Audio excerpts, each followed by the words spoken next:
The student-led teaching awards are really important for lecturing staff at Aberystwyth.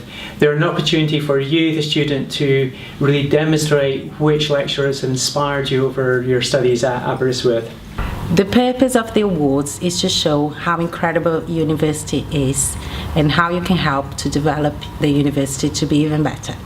We want to know who makes a difference to your time at Aberystwyth University. I think that makes SMB special is because we're on Camden campus, we always bump into lecturers, so we have a lot more contact with them.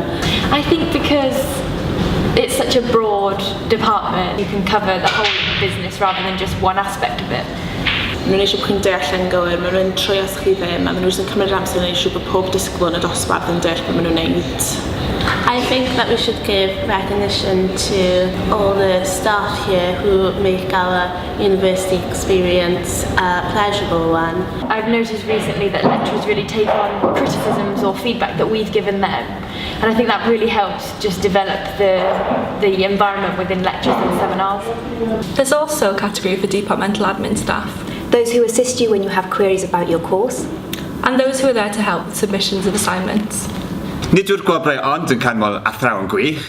Rydyn ni am i chi enweddu porthorion, cynorthwywyr gweinyddiaeth, y staff y GG, ac unrhyw un arall nad yw'n dysgu, rydych chi'n meddwl bod angen i chydnabod. All those that are nominated will be invited to the awards and a winner will be selected. By nominating the most inspiring lecturers and the most attentive support staff, you will be raising not just the profile of SMB, but improving teaching and support across the university. So there are 10 categories. Exceptional contribution to university life. Supervisor of the year. Aelod staff newydd y flwyddyn. Cynrychiolydd myfyrwyr y flwyddyn. Support staff of the year. Outstanding teaching award. Gwobr am ragoriaeth mewn addysg gyfrwng Gymraeg. Tiwtor personol y flwyddyn. Adran y flwyddyn. Nominations are open until Friday the 20th of March, so please get voting.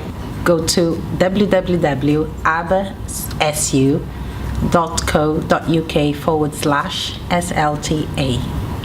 Peidiwch ag oedi, enwebwch nawr.